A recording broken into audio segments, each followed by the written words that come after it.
जी अस्सलाम वालेकुम। उम्मीद है कि आप सब लोग खैरियत से होंगे। पंजाब के अंदर पीटीआई की जीत के बाद अगला मरहला था कि सिंध के जो बल्दियाती इंतखाबात हैं उसमें पीटीआई कैसी कारकर्दगी दिखाएगी। इस हवाले से अब खबरें ये आ रही हैं कि इलेक्शन कमीशन ऑफ पाकिस्तान ने वो इंतखाबात ही मुलतवी कर दिए हैं। अब रवां माह वो इंतखाबात नहीं होंगे। इसकी क्या तफसीलात हैं वो आपको बताऊंगा। और उसके साथ साथ लाहौर के अंदर आज पाकिस्तान तहरीक इंसाफ एक बड़ा एहतजाज कर रही है। एहतजाज किसके खिलाफ कर रही है? जरदारी साहब के खिलाफ एहतजाज कर रही है। क्यों कर रही है? कुछ एफिडेविट्स वगैरह भी सामने आए हैं, उनकी भी तफसील है। तो वो चीज़ें भी आज की इस वीडियो के अंदर आपके साथ शेयर करूंगा। सबसे पहले अब इस तरह की खबरें आ रही हैं, मीडिया भी रिपोर्ट कर रहा है, कुछ हमारे दोस्त भी बता रहे हैं, पीटीआई के कुछ लीडरान से मेरी बातचीत हुई है, वो भी ये बता रहे हैं कि इलेक्शन कमीशन जो है उसकी ख्वाहिश है, उसकी कोशिश है कि इस महीने जो सिंध में ज़िमनी इंतखाबात होने या बल्दियाती इंतखाबात होने हैं, उन बल्दियाती इंतखाबात को मौखिर कर दिया जाए। ये दूसरा मरहला है, क्योंकि उनको खौफ ये है, ये पीटीआई का इल्ज़ाम है, वो ये कहते हैं कि उनको और ताकतवर लोगों को खौफ ये है कि पंजाब के अंदर पीटीआई ने जो कारकर्दगी दिखाई है, जिस तरीके से उन्होंने इंतखाबात को जीता है, अगर इसी किस्म की कारकर्दगी उन्होंने सिंध के अंदर दिखाई तो बहुत ज़्यादा प्रेशर पड़ जाएगा। और इस वक्त उनकी एक वेव चली हुई है, लिहाजा इसको मुलतवी कर दिया जाए या मौखिर कर दिया जाए और रवां माह इसको ना करवाया जाए। इस हवाले से मुख्तलिफ जो मीडिया है वो भी अब रिपोर्ट्स दे रहा है। अब मैं देख रहा हूँ कि टीवी के अंदर भी इस तरह की खबरें आ रही हैं, बहुत सारे दोस्त भी खबरें भेज रहे हैं और बुनियादी तौर पे लगता यही है कि ये जो फैसला है कि बल्दियाती इलेक्शन का दूसरा मरहला जो है उसको मुलतवी कर दिया गया है। अब कुछ लोग कह रहे हैं क्या पता ये अगस्त के आखिर में हो और या फिर उससे भी आगे चला जाइए, लेकिन पीटीआई का ये इल्ज़ाम है और बहुत सारे कमेंटेटर्स का ये मानना है कि ये जो इस वक्त लहर चली हुई थी पाकिस्तान तहरीक इंसाफ की, उस लहर के आगे खड़ा होना तकरीबन नामुमकिन था।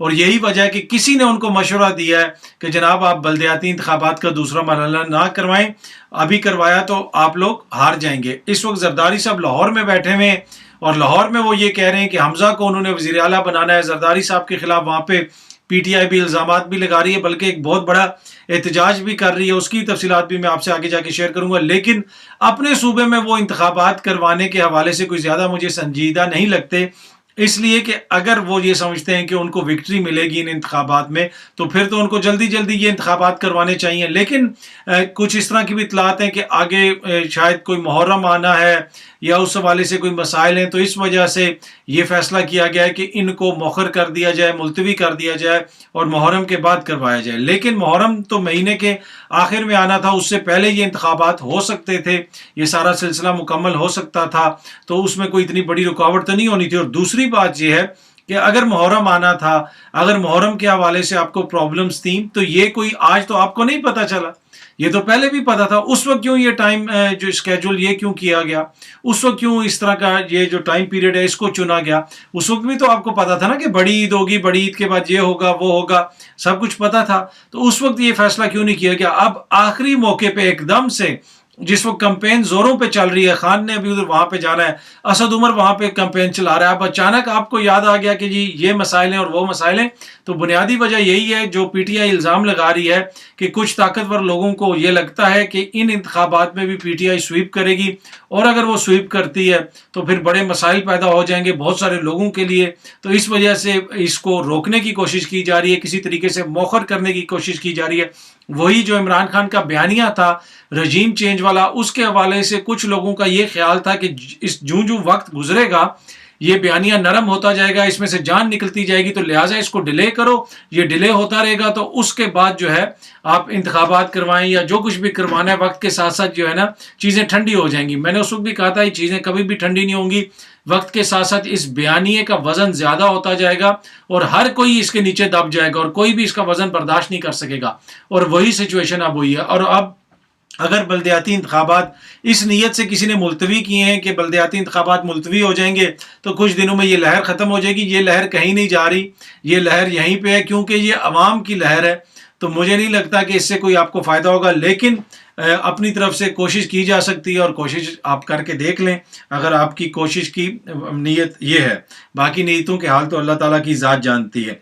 अच्छा, दूसरी चीज़ जो खबर मैं आपके साथ शेयर करना चाहता हूँ वो जो आसिफ जरदारी साहब हैं, जिनके सूबे के अंदर जो है वो الیکشن نہیں ہو رہا، اور اب یہ بھی خبر آ رہی ہے، میڈیا یہ بھی رپورٹ کر رہا ہے کہ انتخاب جو ملتوی کرنے کی جو سمری ہے وہ چیف سیکرٹری سندھ نے الیکشن کمیشن کو بھیجی تھی۔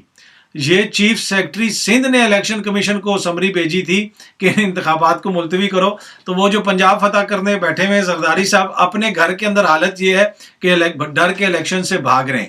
اچھا، دوسری بات یہ ہے کہ آج لاہور کے اندر ایک بہت بڑا احتجاج ہو رہا ہے، اور انہی جمہوریت کے یہ جو بہت بڑے لیڈر ہیں زرداری صاحب، ان کے خلاف احتجاج ہو رہا ہے، اور احتجاج پی ٹی آئی کے کارکن اور عام عوام اس لیے کر رہی ہے، وہ یہ کہہ رہے ہیں کہ پنجاب کے عوام کا مینڈیٹ چھیننے کی کوشش کی جا رہی ہے، لوٹا کریسی کو فروغ دیا جا رہا ہے، لوگوں کے ووٹ خریدے جا رہے ہیں، لوگوں سے رابطے کیے جا رہے ہیں۔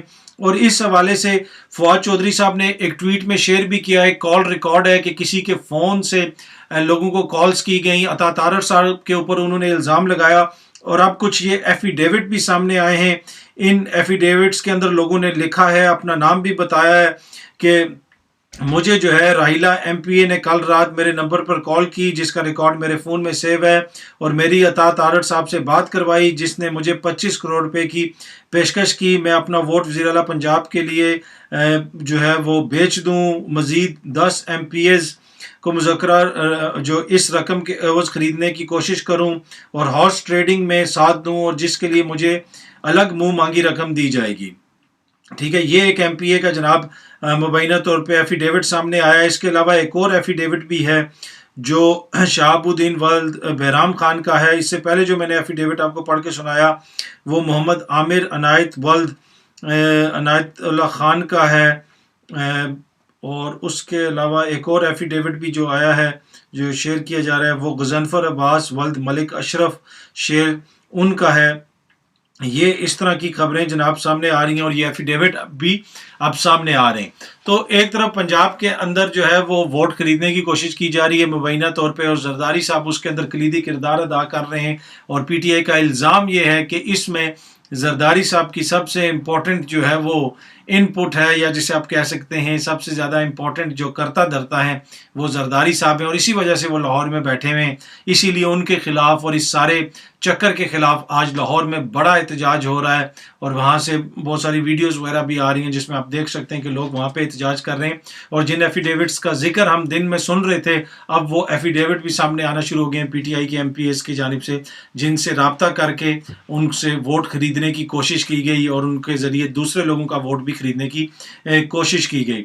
اب یہ ہے جی تازہ ترین صورتحال کہ ایک طرف پنجاب کے اندر ووٹ خریدنے کی کوشش ہو رہی ہیں، اور دوسری طرف سندھ میں سے آئے ہوئے ہمارے قومی لیڈر پاکستان کے یا سندھ کے ایک بڑے لیڈر آصف علی زرداری صاحب بیٹھے ہوئے لاہور میں ہیں، پر حالت یہ ہے ان کی کہ وہ سندھ میں الیکشن سے بھاگ رہے ہیں اور یہاں پہ آ کے ووٹ خرید رہے ہیں، اور اس کے یہ الزام ہے ان کے اوپر پی ٹی آئی کی جانب سے۔ امید ہے کہ یہ ویڈیو آپ کو پسند آئی ہوگی۔ بہت جلدی آپ سب دوستوں سے دوبارہ ملاقات ہوگی۔ اپنا خیال رکھیے گا۔ بہت بہت شکریہ۔ Thank you so much.